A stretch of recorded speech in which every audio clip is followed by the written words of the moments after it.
gente entrou um pouquinho antes, né, Marcelo? Só Sim, para tranquilíssimo. dar um tempinho aí para as pessoas entrarem. Como que é? Bubu Marinho. Seja bem-vindo, bem-vinda. Hoje estamos aqui com o Dr. Marcelo Neubauer. Vamos conversar um pouquinho sobre Covid-19. Chegou maio, né? Exatamente. Exatamente. E aí, Marcelo? A gente Abrindo meus mistura informes aqui, vendo os números mais atualizados. É sempre bom essa questão do atualizados, né? Acho que esse é a primeira grande dica aí que fica. Informes só os muito atualizados e de fontes seguras, né? Com certeza.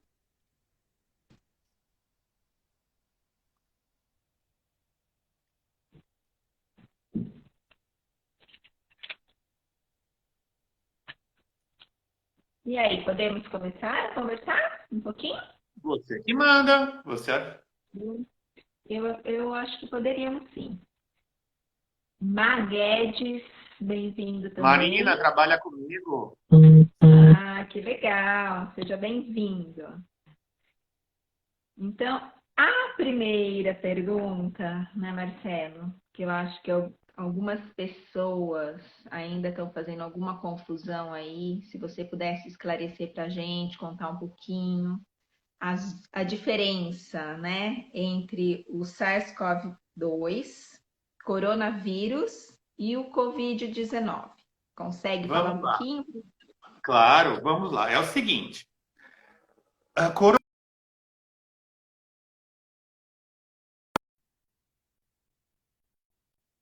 os reservatórios animais. O reservatório animal mais importante na natureza é o morcego. Então, eles são oriundos do morcego. É uma família que tem centenas de espécies. Uma dessas espécies é o SARS-CoV, que esse ano foi rebatizado como SARS-CoV-1, que ele provocou uma doença muito parecida com a que a gente tem hoje, na China, há mais ou menos 10 anos. Cerca de 8 mil casos, com uma mortalidade aí de aproximadamente 10%. Então, coronavírus é a família, SARS-CoV é uma espécie, SARS-CoV-2 é outra espécie de coronavírus, que é o que provoca a doença que nós estamos vivendo agora. Esta doença se chama Covid-19, Coronavirus Disease 2019. E apesar do reservatório natural ser o morcego, a gente precisa lembrar que o, o vírus ele chegou à espécie humana não foi através do morcego, mas foi através de um mamífero muito simpático, mas tão feio que ele fica bonitinho, que se chama pangolim. Pangolim. Bonitinho mesmo, você me mostrou outro dia. Interessante. E me conta um pouquinho, e esse pangolim, como que foi que chegou, né?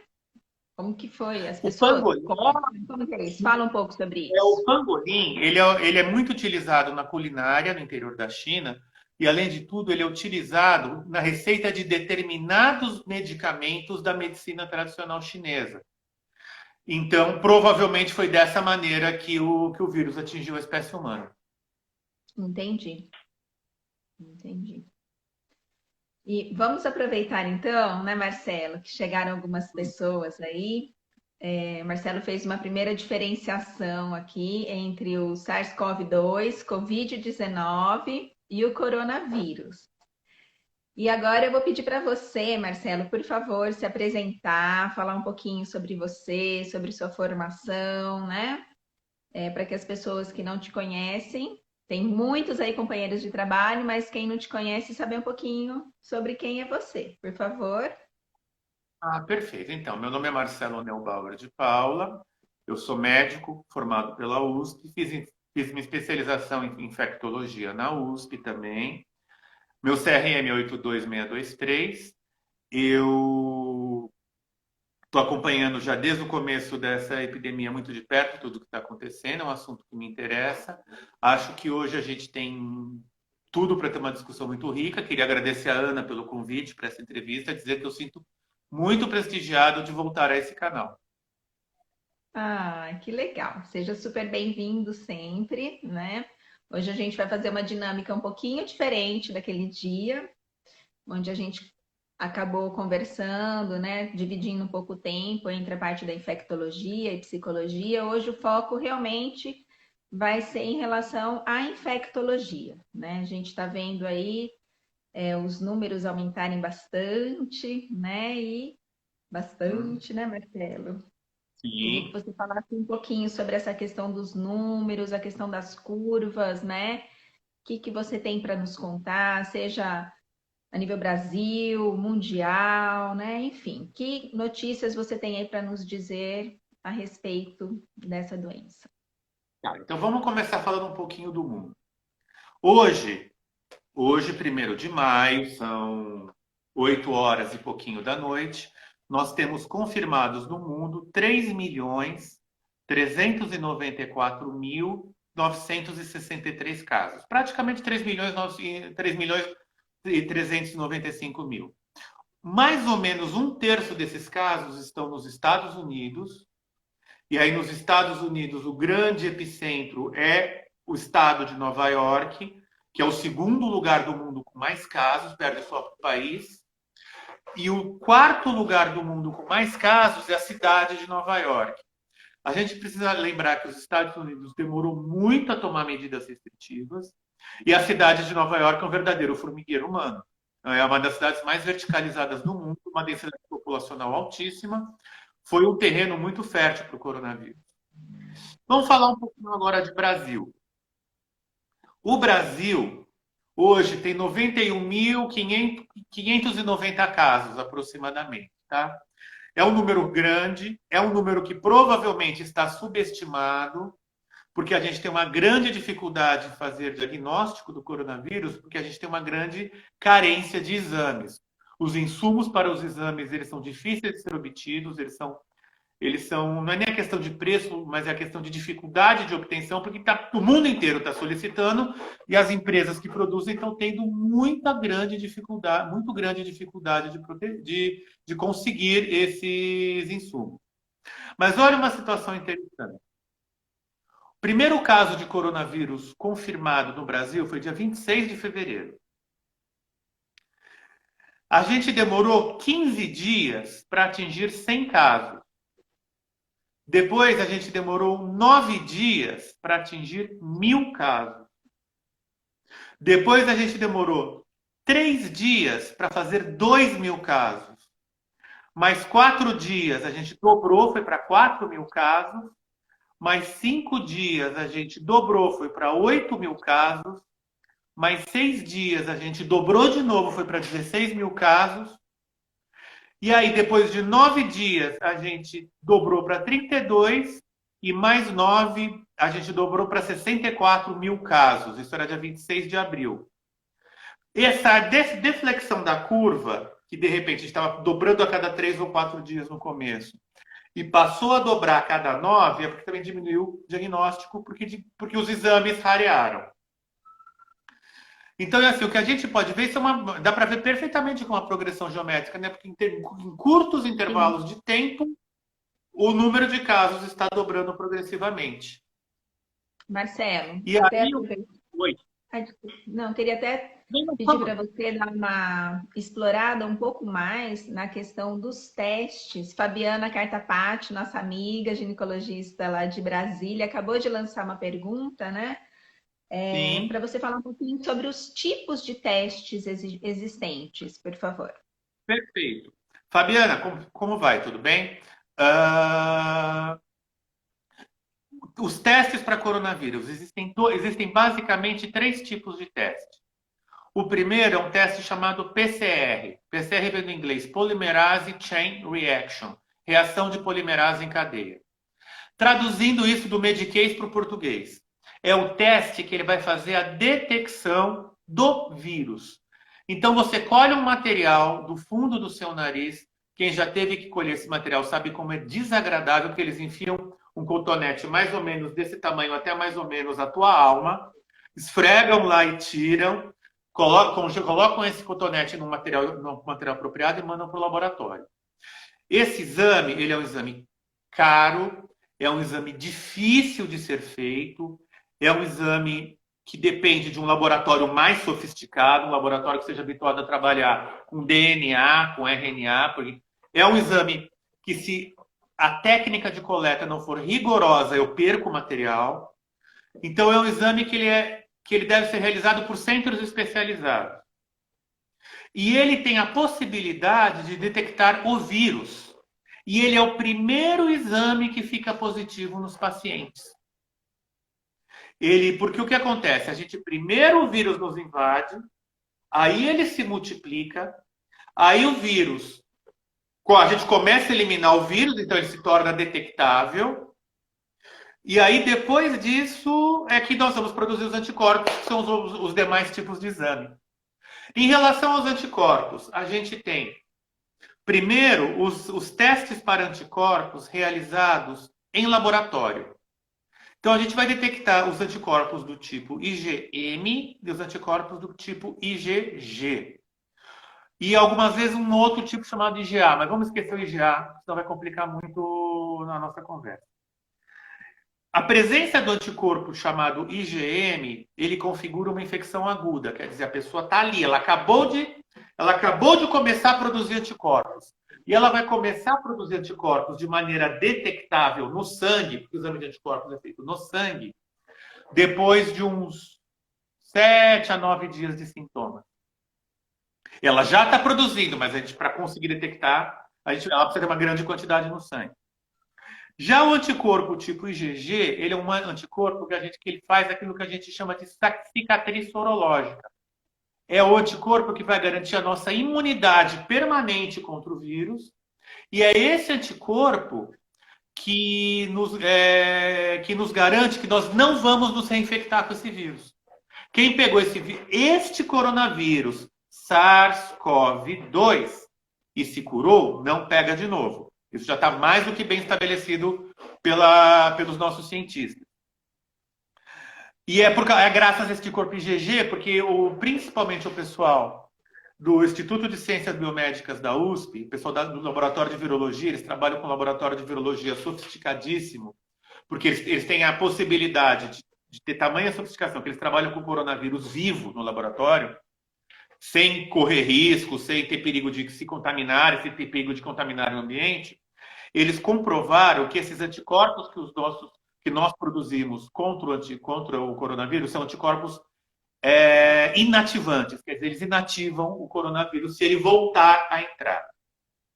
Então, esses exames, eles são bons, eles funcionam muito bem, eles são extremamente precisos desde que colhidos na época certa. Não adianta eu colher esse exame muito precoce, porque ele seguramente vai dar negativo, mesmo que a pessoa esteja contaminada. Os laboratórios já têm bons protocolos estabelecidos. Então, quando você pede exame de coronavírus para o laboratório vai perguntar quantos dias de sintoma, como que começou, se não é sintoma, se é contato assintomático, quanto tempo teve o contato, e por diante. Tem um terceiro tipo de teste, que é o chamado teste rápido. O teste rápido, ele é um teste que parece aqueles testes de gravidez de farmácia. Você pinga uma gotinha de urina e vai ver se aparecem os cisquinhos lá na frente. O teste rápido, ele é uma grande esperança de massificação desses testes. O problema do teste rápido é que os testes rápidos que estão disponíveis praticamente no mundo inteiro, eles têm uma acurácia muito baixa. Então, normalmente, se eles dão positivo, isso ok, quer dizer que a pessoa teve a doença, provavelmente já resolveu a doença, ela está em fase de resolução, mas se eles dão negativo, isso não exclui a possibilidade da doença. A taxa de falsos negativos do teste rápido é muito grande. Então, hoje, eu particularmente, não sou... Eu é pouca gente, né, mas eu diria assim, a comunidade médica, de um modo geral, e principalmente as pessoas ligadas a laboratório, pessoas ligadas a infectologia, não recomendam a realização de testes rápidos rotineiramente. A Espanha teve um grave problema por causa de testes rápidos. A Espanha, ela usou uma estratégia de comprar uma grande quantidade de testes rápidos e sair testando a população. E se a pessoa estava negativa, eles liberavam essa pessoa para continuar nas suas atividades. Eles estavam tentando isolar quem tinha testes positivos. O resumo da ópera é que a Espanha hoje é o segundo país com o maior número de casos do mundo. E a doença se espalhou lá numa velocidade impressionante. Tanto que foram devolvidos os testes, se deu notícia no jornal, se deu notícia na mídia. Então, hoje, volto a dizer, hoje, 1º de maio, assim, nós não conseguimos identificar testes rápidos que sejam suficientemente confiáveis. Tem vários laboratórios tentando validar os testes que aparecem, mas esse é um processo trabalhoso, esse é um processo demorado. E a notícia que eu tenho de dentro de 2 laboratórios de muito boa qualidade é que eles não encontraram, eles estão, inclusive, decepcionados, porque eles não encontraram testes rápidos confiáveis, até mesmo para oferecer para a população ser testada. E o que acontece? Como eles hoje dependem de PCR e sorologia, eles estão tendo limitações da quantidade de exames que eles conseguem fazer. É isso. Marcelo, tem uma dúvida aqui ainda em relação aos testes, que a Namarine, que é uma colega psicóloga também, que tem um trabalho super bacana junto aos Médicos Sem Fronteira, ela fez a seguinte pergunta: até quanto tempo depois de ter Covid-19 o teste rápido vai dar positivo? Olha, o que que acontece? O teste rápido ele vai detectar um anticorpo chamado IgG. O anticorpo IgG é o anticorpo da nossa memória imunológica. E quer dizer, é ele que vai fazer com que, se você se contaminar novamente, você não pegue a doença. Então, em tese, esse anticorpo IgG ele fica para sempre. Tá certo que após alguns anos, e podemos falar em anos ou podemos falar até mesmo em décadas, a quantidade desses anticorpos cai a níveis muito baixos, o teste pode ficar indetectável. Mas eles estão lá e, se houver um novo contato com o vírus, rapidamente esses anticorpos sobem novamente. Mas, em tese, não é para negativar por alguns anos. Entendi. Isso Marcelo, vale tanto, desculpa, isso vale tanto para o teste rápido quanto para o teste de sorologia. O PCR, uma vez que você eliminou o vírus, ele é negativo, aí ele não vai existir mais. Tá.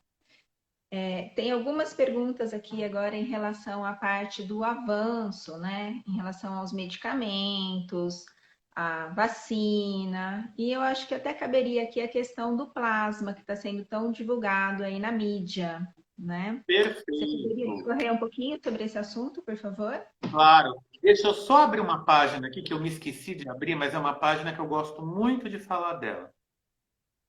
É o seguinte: existe uma página do governo norte-americano que se chama clinicaltrials.gov. O clinicaltrials.gov é uma página onde qualquer estudo clínico de um produto que queira ser registrado nos Estados Unidos ou na Europa, esse estudo precisa ser inscrito nessa página antes do estudo ser executado, e após a execução os resultados precisam ser colocados. Eu acabei de abrir a página, existem agora, nesse minuto, 1.141 estudos registrados no Clinical Trials. Quando a gente olha o que tem de estudo, aqui tem de tudo que você imaginar, tudo. Então se fala, olha, plasma, hidroxicloroquina, perdão, azitromicina, ivermectina, nitazoxanida, ozônio, apareceu um estudo aqui de ozonioterapia. antivirais, tipo alguns antivirais utilizados na AIDS, drogas tradicionais da medicina chinesa e por aí vai. Hoje não existe nenhum estudo ainda que esteja completo, esteja publicado e que demonstre um tratamento efetivo contra o coronavírus. Pode ser que segunda-feira a gente abra isso e encontre um puta de um resultado aqui que hoje nós não temos, tá? E olha, eu rezo todas as noites por isso, tá? Eu sou uma pessoa que, cada vez que eu vejo um estudo mostrando que, puxa, não funcionou, eu fico profundamente decepcionado. Porque a minha esperança, essa é a minha esperança, tá aí. Vamos falar um pouquinho do plasma. Essa história do plasma, Ana, ela não é novidade. A medicina faz isso há mais de 100 anos. O que acontece? Imagina o seguinte, eu me contaminei, desenvolvi a doença e me curei. Durante essa batalha do meu corpo contra o vírus, eu vou produzir uma grande quantidade de anticorpos. Grande, muito, muito, muito, muito, muito grande. E aí, qual que é a lógica disso? Já que esses anticorpos me ajudaram a curar do coronavírus, por que ele não pode ajudar outra pessoa? Então, qual que é a ideia? Tira o meu plasma e coloca em outro paciente. Você sabe em que situação a gente faz isso com muita frequência? Raiva. Quando a pessoa é mordida por um cachorro raivoso, o que você faz, na verdade, é anticorpos contra a raiva para não deixar esse vírus espalhar. Porque se esse vírus espalhar, acabou, não tem o que fazer. Se ele atingir o cérebro, a morte é certa. Então, o que você faz é uma injeção de anticorpos. Esses anticorpos, eles não são humanos, eles são produzidos em animais. E, ao mesmo tempo, você faz a vacina, lógico. Então, é uma esperança, é uma esperança para essa doença. É assim, tem gente muito séria estudando isso, porque parece ter um racional, uma vez que os anticorpos contra o coronavírus são neutralizantes, quer dizer, eles destroem o coronavírus. Fora isso, hidroxicloroquina. A hidroxicloroquina ela se mostrou ineficaz para o doente grave. Os poucos estudos publicados em doente grave, ela aumentou mortalidade. Provavelmente até por causa dos eventos adversos dela. Aí a gente escuta assim, mas hidroxicloroquina, os reumatologistas usam de monte, os dermatologistas usam de monte. Ok, e eles têm muita experiência com essa droga, e nós infectos também, porque a gente usa hidroxicloroquina na malária. Mas o que acontece? Uma coisa é você pegar um doente saudável, que está com coração enorme, que está com coração enorme, está com coração em ordem, não está tomando mais outros medicamentos de risco, e fazer o medicamento. A outra coisa é você pegar um paciente que está tomando um monte de medicamentos que mexem com a parte circulatória que mexe com o coração. E dá uma droga que é cardiotóxica. E a gente viu o resultado foi ruim. Tem estudos correndo em casos leves a moderados para tentar evitar projeção para quadros graves, mas a gente não tem resultado. Os outros medicamentos estão todos em estudos, mas ainda, vou dizer, hoje, 1º de maio, não temos um tratamento com eficácia comprovada contra a Covid-19. De novo, rezo toda noite para que isso apareça. Joia a explicação, né, Marcelo? Que pena, assim como você, acho que cada um de nós aqui está nessa torcida, né, para que realmente seja descoberto aí, pesquisas estão sendo feitas, né, estamos todos aí nessa torcida. Marcelo, queria que você comentasse agora um pouquinho, né, sobre o que você acha sobre esse posicionamento do governador de estar transferindo os pacientes para o interior, né? Do ponto de vista da infectologia, o que você pensa sobre esse assunto? Vamos lá. Todos os estudos demonstram que, como a curva de acidência de casos, ela não é linear, mas ela é uma exponencial, quando você atinge 80% da sua capacidade de tratar os seus doentes graves, você está perigosamente próximo do colapso. Porque Você demora muito para atingir 50, demora pouco para atingir 80 e demora um nada para atingir 100%. São Paulo, em termos de leitos para doentes moderados, doente leve fica em casa, ok. Mas para doentes moderados, São Paulo está razoavelmente tranquilo. Só que São Paulo está muito perto desses 80%. E em algumas regiões de São Paulo ele já ultrapassou esse 80% e já ultrapassou 90% já há alguns dias. Por outro lado, o interior, ele está se mantendo aí, em média, sabe que média é um número muito ruim, né? Porque a média às vezes é boa e o desvio padrão é que complica a vida. Mas, em média, considerando os centros do interior, que a gente pode considerar como centros de excelência, a gente está tendo aí uma taxa de ocupação dos leitos graves entre... Eu quero responder essa pergunta do Espaço Amore depois. Entre 50% e 60%. Então, eu tenho uma gordura no interior que eu consigo ainda gastar. E a gente tem que lembrar outra coisa. No interior, as medidas de quarentena estão sendo muito mais observadas do que aqui na capital e na Grande São Paulo. Isso, em parte, é por culpa da própria população. Muita gente não está levando a sério essa epidemia. E, em parte, porque a gente tem que lembrar, tem aquelas pessoas que não querem ficar em quarentena, mas tem aquelas pessoas que não conseguem ficar em quarentena. Profissionais de saúde, profissionais de transporte, caminhoneiros, gente que trabalha na cadeia da alimentação, então, transportadores, supermercados, vendas e aí por diante, drogarias, limpeza urbana, a nossa força de segurança pública, eles não podem parar. E, além de tudo, a gente tem que lembrar uma coisa: em São Paulo é uma cidade muito grande, uma cidade que a periferia dela é muito densa. Então, a gente está vendo na periferia uma explosão de casos. Eu estava vendo ontem uma reportagem de um hospital na periferia, que eu prefiro não citar o nome, mas é um hospital que eu conheço pela qualidade do atendimento, um hospital do SUS, é um hospital do Estado, mas é um hospital que sempre manteve um nível de atendimento muito bom, e ele é muito bem administrado, e ao mesmo tempo, ele está colapsado, ele já não tem mais condições. Assim, ele está com a UTI a 100%, a semi-intensiva a 100%, está faltando respirador.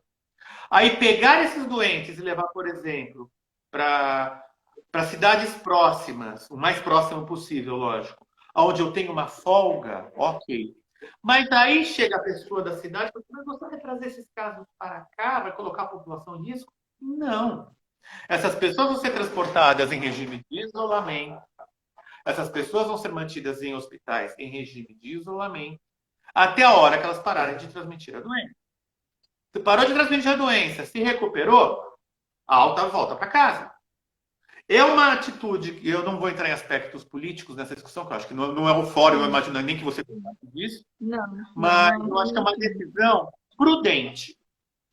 É uma decisão prudente para tentar segurar o caos. Porque o caos na grande... A gente está muito perto de ultrapassar aquela linha de segurança, aonde a gente está próximo demais do colapso. Nova York quase aconteceu isso. Nova York só não colapsou há 3 ou 4 semanas atrás. Aliás, um pouco mais, eu diria que umas 5 semanas atrás, porque encostou em Nova York um navio hospital da Marinha Americana com mais de 1.000 leitos. Nova York chegou a um ponto... Eu tenho uma grande amiga que ela é médica num pronto-socorro no Bronx, que ela contava que ela via da janela do pronto-socorro um monte de viaturas estacionadas estacionadas no pátio do hospital, que elas não estavam na rua por falta de staff, porque os paramédicos, os motoristas de ambulância, os policiais estavam doentes. E eles chegaram a fazer contagem regressiva dos respiradores. Eles chegaram a antever que dali a 2 dias os ventiladores iam acabar. Então, é assim, para evitar isso, eu acho que é uma atitude prudente, eu acho uma atitude sensata. E nesse caso, é aquilo que a gente fala. Se daqui a. Vamos supor que tem uma virada e a partir da semana que vem começa a diminuir, diminuir, diminuir, diminuir, diminuir, diminuir. Vírgula, o que é improvável. Tá? Toda atitude prudente, se ela for muito bem sucedida, as pessoas vão achar que ela foi desnecessária. Porque ela funcionou e o caos não se instalou. Então é essa a ideia do,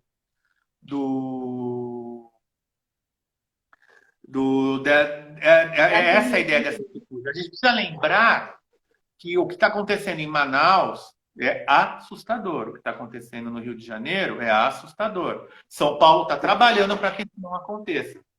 A equipe que assessora o governador é uma equipe de pessoas com quem eu aprendi infectologia. As pessoas que estão na cabeça do HC, comandando o covidário do HC, são pessoas que são algumas com quem eu aprendi, algumas com quem eu aprendi junto em infectologia, são pessoas extremamente competentes, são extremamente capazes. Então, assim, eu concordo com essa atitude, sim, e isso não coloca a população do interior em risco. Ótima explicação. Marcelo, tem algumas perguntas que ficaram para trás que eu acho que valem a pena a gente estar Claro. retomando, né?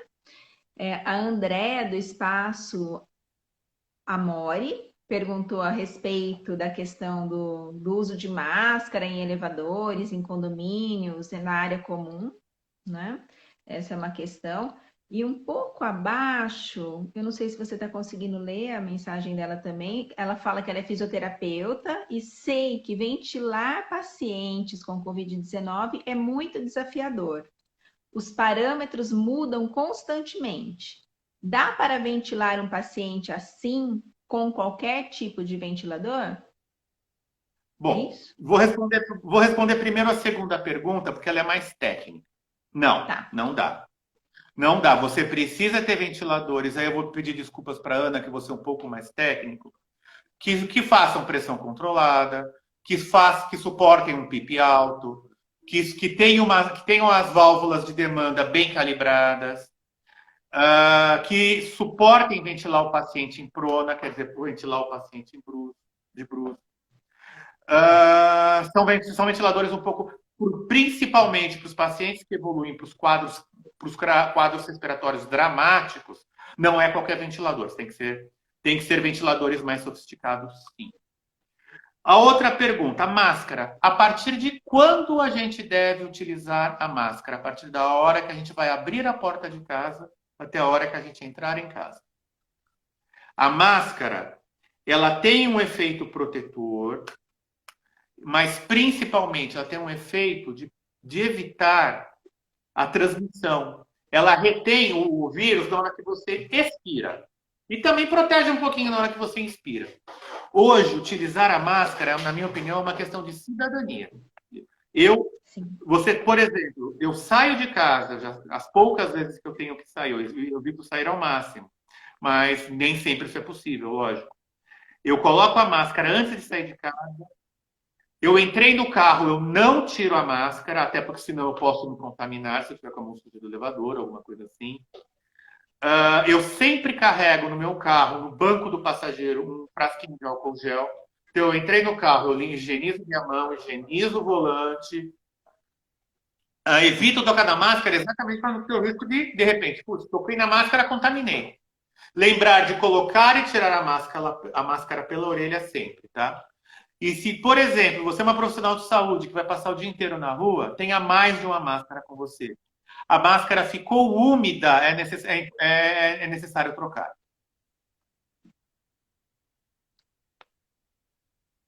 Sim, com certeza. Então, concordando aqui com você, a Carla M. Luciano, de que é uma questão de cidadania. Acho que todos nós aqui concordamos, né, Marcelo?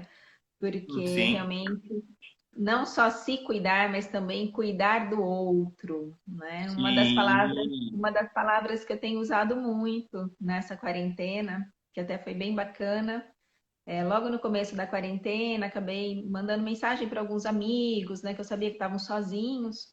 Enfim, e um deles era um poeta queridíssimo aqui da minha cidade, eu sou de Botucatu. Meu nome é Ana Lúcia Gonçalves, para quem não me conhece.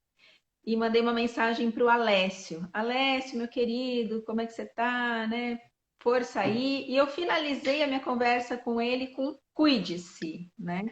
Aí ele rapidamente me mandou uma mensaginha falando: Ana, eu queria te dizer o seguinte, cuidemos-nos. E aquilo ficou tão marcado em mim, e eu disse para o Alessio, todas as vezes que eu for me referir ao ato do cuidar, vai ser no cuidemo-nos, porque eu acredito muito nisso, que um cuidando do outro certamente é o caminho para a gente passar por tudo isso da forma mais tranquila possível, enfim, e menos danosa e menos traumática.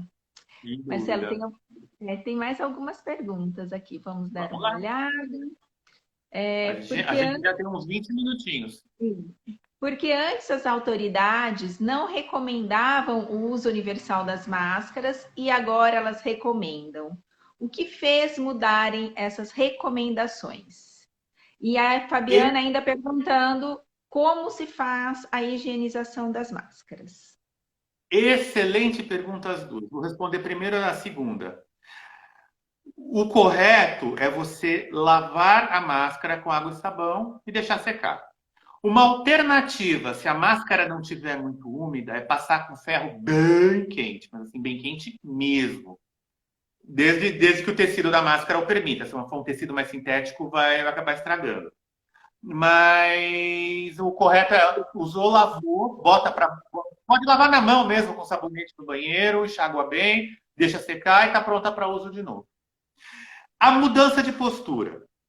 A gente precisa lembrar que essa epidemia ela é extremamente dinâmica. Os momentos da epidemia eles são muito diferentes entre si. Considerando que a máscara ela é muito mais efetiva para evitar que você dissemine do que para evitar que você pegue, embora ela tenha efetividade nas duas situações, no momento onde você tinha pouca circulação do vírus, usar a máscara realmente não era necessário. E o que as pessoas desobedeceram essa recomendação, o que aconteceu? As máscaras acabaram. E agora, onde seria muito importante a gente ter essas máscaras, elas estão em falta. Por uma irresponsabilidade e por um egoísmo das pessoas. Que gastaram máscaras à toa, que usaram desnecessariamente, acaba faltando máscara para os profissionais de saúde. A máscara de pano, claro, ela ajuda e ajuda muito, particularmente com aquele truquezinho de colocar o filtro de café no meio. Mas ela não tem eficiência de uma máscara cirúrgica ou de uma N95. Outro dia, para falar a verdade, foi hoje, eu dei uma bronca no funcionário de uma loja, porque ele estava com uma N95 colocada no queixo. Eu falei para ele, isso que você está fazendo é um tapa na cara dos profissionais de saúde, você é um irresponsável. Já que é para usar, usa direito. Não adianta usar máscara e deixar o nariz de fora. Aliás, não adianta usar máscara e tampar sua pontinha do nariz e deixar um buraco aqui. A máscara tem que pegar tudo isso, ficar bem ajustada ao rosto para evitar a entrada pelas laterais, senão ela perde a função de filtro. Mas então, naquele momento, há um mês atrás, eu falava, a máscara não é para usar. Hoje, o que acontece? Com o vírus rodando como ele está, todos nós, potencialmente, somos portadores assintomáticos. Então, você precisa ir a um supermercado, você precisa ir a uma farmácia, você precisa fazer alguma coisa que você tenha que sair de casa obrigatoriamente, ou às vezes você precisa ir trabalhar. Tem que usar a máscara o tempo todo. Vai sair de casa para trabalhar durante o dia, leva pelo menos umas 3 de pano para qualquer emergência. Ótimo. Marcelo, agora eu tenho uma outra pergunta aqui, né? Vamos já direcionando para o final da nossa live, porque tem o tempo certo para finalizar e para dar tempo de depois a gente gravar e disponibilizar para o público que não conseguiu estar aqui conosco nesse momento. Qual que é o papel, na sua opinião, do médico infectologista no retorno, né? Nesse cenário aí de retorno? Porque eu acho que já estamos começando a pensar em alguns cenários, vamos pensar aí no retorno, retorno do trabalho, de algumas atividades, retorno às aulas, enfim.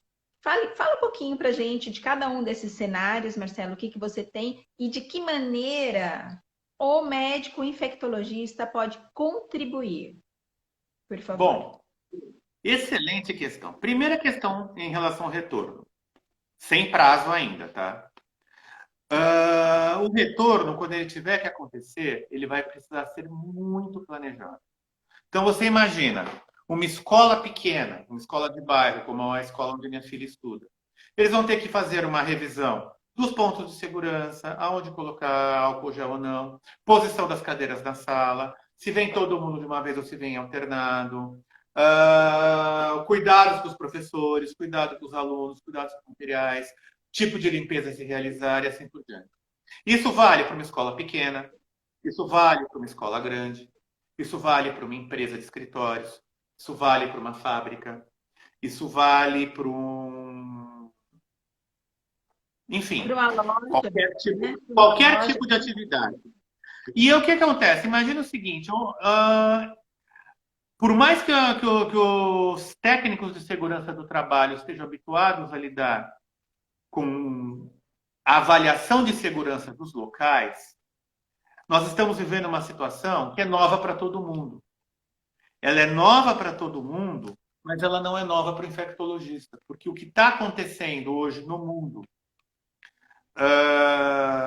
de uma epidemia dessa monta, os infectologistas vivem no dia a dia. Seja atendendo uma pequena epidemia numa cidade, seja atendendo uma grande epidemia que pega um país inteiro, seja, por exemplo, numa epidemia dentro de um hospital, que para a gente isso é uma rotina, que você tem, inclusive, quando você tem uma epidemia no hospital, você precisa descobrir até às vezes como que essa epidemia se espalhou nesse hospital.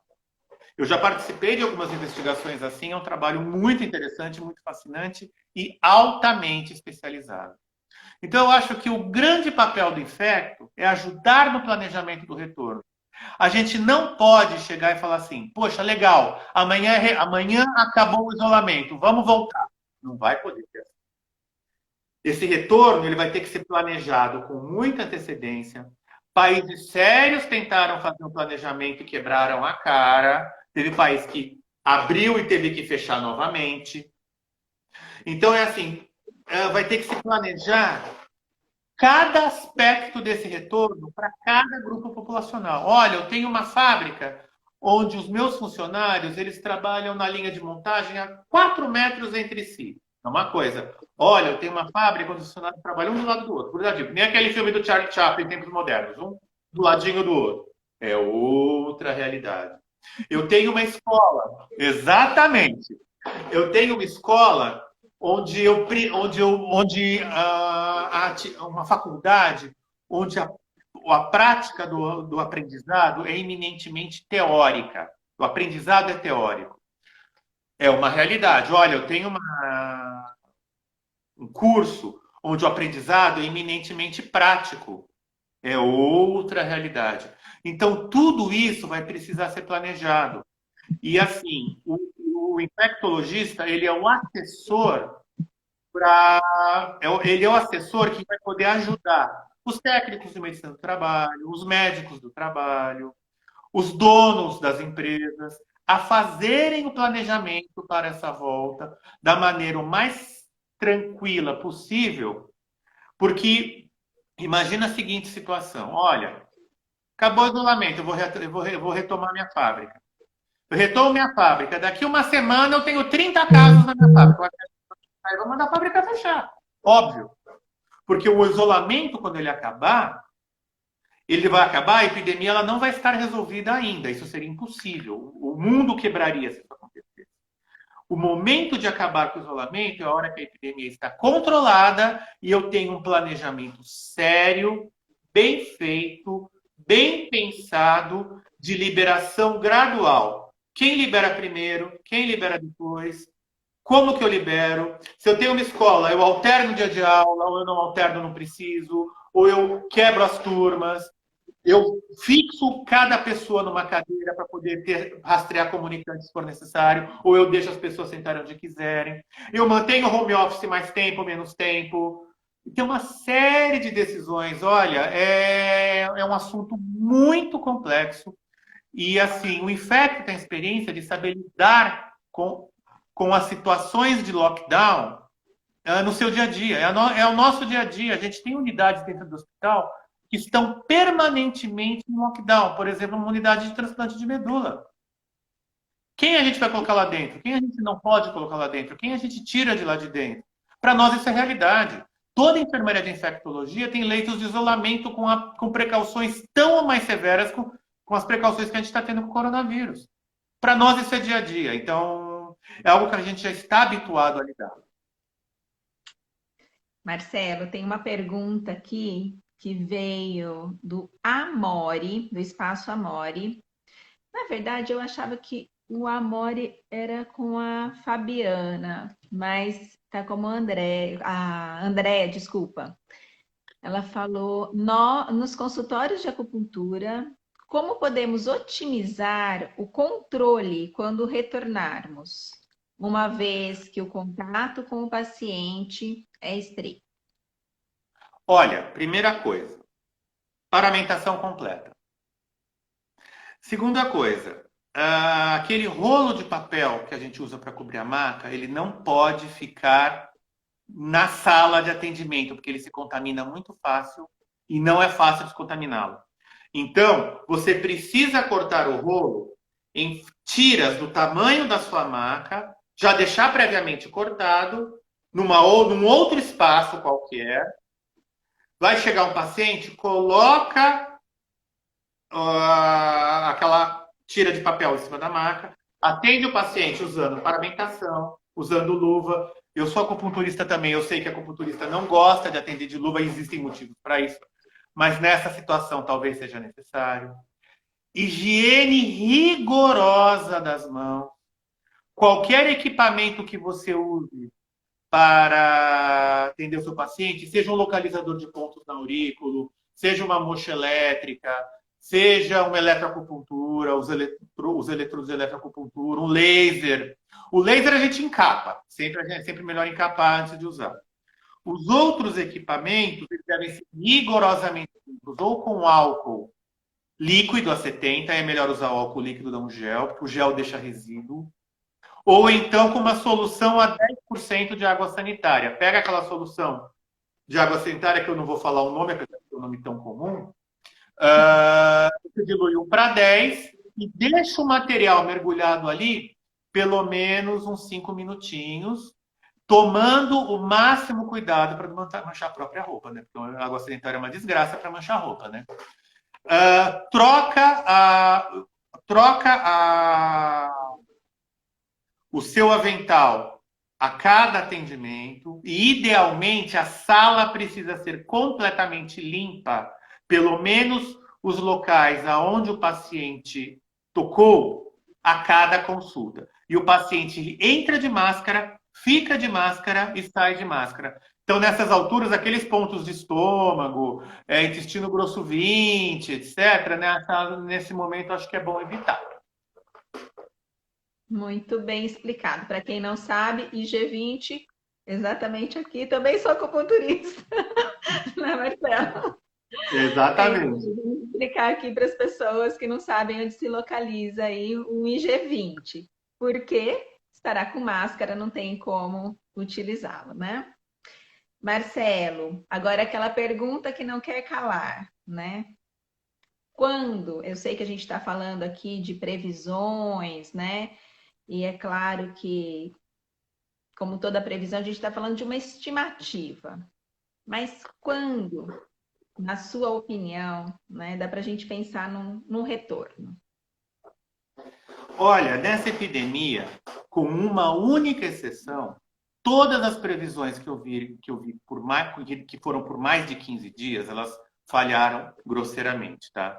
Eu vi uma exceção, que é um professor de física da São Carlos, que o modelo que ele utilizou, o modelo preditivo que ele usou, ele está acertando, né, com uma precisão assim que é espantosa. Então eu vou me basear nele, tá? Para falar. Para o estado de São Paulo, o pico da epidemia, quer dizer, o pico. O que é o pico da epidemia? O dia que vão entrar o maior número de casos.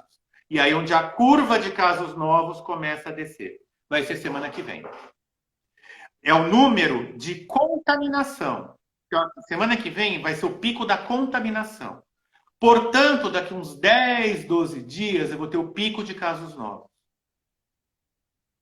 Aí, a gente vai ter que esperar essa curva descer, descer, descer, descer, descer, descer, descer, até que o índice. E aí existem regras matemáticas que dizem qual é a hora de se encerrar o isolamento de maneira planejada. A hora de planejar é agora. Agora é a hora de começar esse planejamento. Estou vendo várias empresas trabalhando nisso de uma maneira muito profissional, estou vendo várias empresas fazendo isso de uma maneira muito séria, muito consciente. Estou vendo empresas fazerem isso tomando um cuidado na preservação dos seus funcionários, que eu estou achando isso muito bacana. Estou vendo empresas fazendo das tripas coração para não demitir ninguém. Tá sendo muito assim, eu estou vendo algumas experiências muito bacanas, muito legais. E essas empresas estão se planejando, estão começando a pôr números, a olhar seu espaço físico, a olhar seu ambiente, a olhar o seu entorno, que, por exemplo, imagina uma fábrica na Grande São Paulo, ela não vai conseguir liberar o seu chão de fábrica para voltar a trabalhar enquanto o transporte coletivo não estiver normalizado, por exemplo. Então, tudo isso tem que ser olhado. Eu não posso, por exemplo, se eu tenho um escritório, por exemplo, naquele prédio que fica em cima do shopping Vila Lobos. Eu não posso abrir esses escritórios para as pessoas trabalharem enquanto a praça de alimentação do shopping não reabrir. Como é que as pessoas vão puxar? Então, o planejamento começa agora. A data do retorno, eu não sei dizer, eu não me aventuro a chutar o número. Até mesmo porque, né, Marcelo, a gente tem aí vários contextos diferentes, né? Cidades com Sim. perfis muito diferentes umas das outras, estados, né? Marcelo, tem uma última pergunta aqui, a respeito da máscara. Qual que é o tempo máximo que a pessoa pode usar e de que maneira ela deve descartar? E o Renato, que fez essa pergunta, ele também está perguntando: quando falamos de retorno, os idosos e os grupos de risco estariam inclusos? Aqui uma Vamos pergunta bem lá. complexa. A primeira pergunta é sobre a máscara. A máscara, ela deve ser descartada sempre que ela estiver úmida. Fala-se entre 2 e 4 horas no máximo. Eu acho muito difícil uma máscara chegar a 4 horas sem estar úmida, pensando nas máscaras padrão cirúrgico. As N95 podem ser usadas por mais tempo, tá?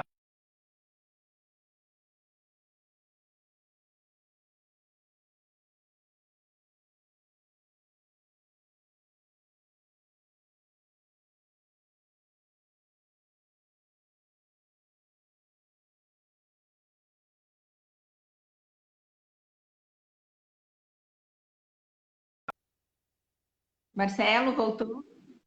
A sua travou.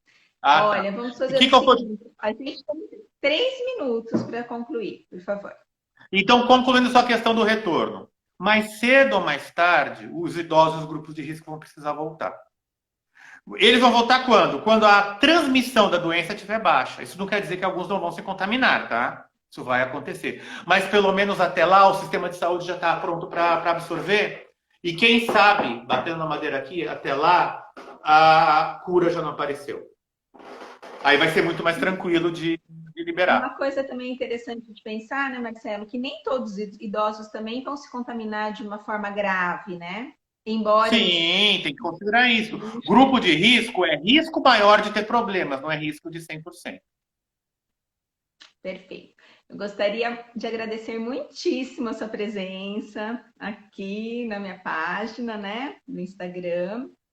Eu acho que acrescentou muitíssimo, muitas pessoas fizeram perguntas. A gente vai disponibilizar esse vídeo depois, né, Marcelo, através do YouTube. Sim. Então, Quem quiser, de alguma maneira, compartilhar, achar que é um material interessante aí para repassar, manda um oi para nós no inbox que a gente repassa esse vídeo com todo prazer. Obrigada, Marcelo. Muito Obrigada a todos que obrigado, estão gente. aqui Uma boa presentes. noite. Eu queria já Uma convidar boa você para fazer um vídeo da minha página falando sobre saúde mental e coronavírus. Combinadíssimo. Vamos organizar isso, tá bom? Um beijo Obrigado, a gente. todos, Uma boa queridos noite. que Tchau, tchau. entraram. Um beijo, gente. Tchau, tchau. Até. Tchau. Boa noite.